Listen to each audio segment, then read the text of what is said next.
ये उन दिनों की बात है जब भारत की राजनीति में दो मुख्य विचारधाराएं उभर रही थी, जहां कांग्रेस अपने प्रस्तावों के द्वारा भारतवासियों के लिए अधिक से अधिक अधिकारों की मांग कर रही थी और वही क्रांति की मशाल जलाए कुछ जाबाज क्रांतिदूत अलग ही मन बनाए बैठे थे। इन दीवाने युवकों का मानना था कि सशस्त्र विद्रोह के जरिए ही अंग्रेजों की सत्ता उखाड़ी जा सकती है। आगे चलकर जब अंग्रेज सरकार हिंदू और मुस्लिमों में मतभेद पैदा करने के लिए 1905 में बंगाल का विभाजन करती है, तो सशस्त्र क्रांतिकारी आंदोलन को इससे और भी बल मिलता है। उनमें से एक थे सशस्त्र क्रांतिकारी अनंत कान्हेरे। मीमांसा में आप सभी का स्वागत है। अनंत लक्ष्मण कान्हेरे का जन्म सन 1891 में मध्य प्रदेश के इंदौर में हुआ था। उनकी आरंभिक शिक्षा इंदौर में ही हुई थी। इसके बाद अपनी आगे की शिक्षा के लिए वे अपने मामा के पास औरंगाबाद चले गए। उस समय भारत की राजनीति में दो विचारधाराएं स्पष्ट रूप से उभर रही थी। एक ओर कांग्रेस अपने प्रस्तावों के द्वारा भारतवासियों के लिए अधिक से अधिक अधिकारों की मांग कर रही थी और अंग्रेज सरकार इन मांगों की उपेक्षा करती जाती थी।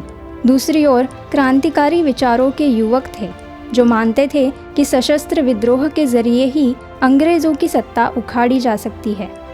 जब हिंदू और मुस्लिमों में मतभेद पैदा करने के लिए सरकार ने 1905 में बंगाल का विभाजन कर दिया, तो क्रांतिकारी आंदोलन को इससे और भी बल मिला। महाराष्ट्र में अभिनव भारत नाम का युवकों का संगठन बना और वो अखाड़ों के माध्यम से क्रांति की भावना फैलाने लगे। विनायक सावरकर और बाबूराव सावरकर इस संगठन के प्रमुख व्यक्ति थे। धीरे धीरे लक्ष्मण कान्हेरे भी इस क्रांतिकारी आंदोलन में शामिल हो गए। आंदोलन के चलते अब सावरकर बंधुओं पर कड़ी नज़र रखी जाने लगी थी। सावरकर के लंदन प्रवास के अंतिम दिनों में भारत में उनके परिवार पर अंग्रेज़ों ने कहर ढा रखा था। एक अंग्रेज़ अधिकारी जैक्सन क्रांतिकारियों के ऊपर कड़ी नज़र रखता था। वो लोगों से मराठी में बात करने के अलावा उनसे संस्कृत के बारे में भी अक्सर चर्चा करता था। अभिनव भारत नाम के युवकों के संगठन में चिंगारी तो कई सीनों में भड़क रही थी, लेकिन इस बार शोले भड़के थे अनंत लक्ष्मण कान्हेरे के सीने के अंदर।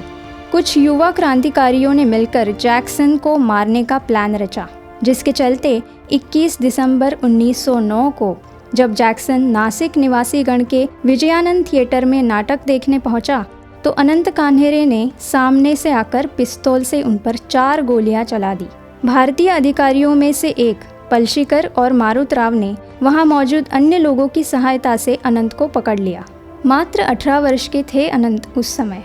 उन पर केस चला तो अनंत ने हत्या में अपनी भूमिका खुशी खुशी स्वीकार कर ली। 19 अप्रैल 1910 को ठाणे जेल में अनंत के साथ कृष्णाजी कर्वे और विनायक देशपांडे को भी फांसी पर चढ़ा दिया गया। मामले के अन्य आरोपियों यानी शंकर रामचंद्र सोमन, नारायण जोशी और गणेश बालाजी वैद्य को आजीवन कारावास की सज़ा दी गई थी। दत्तात्रेय पांडुरंग जोशी को 2 साल के कठोर कारावास की सज़ा सुनाई गई थी।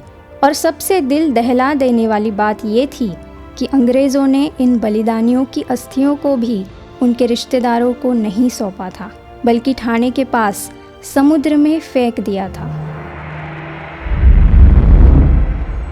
भारत के स्वतंत्रता संग्राम के ऐसे ही कुछ गुमनाम क्रांतियों के बारे में जानने के लिए ज़रूर देखिए मीमांसा।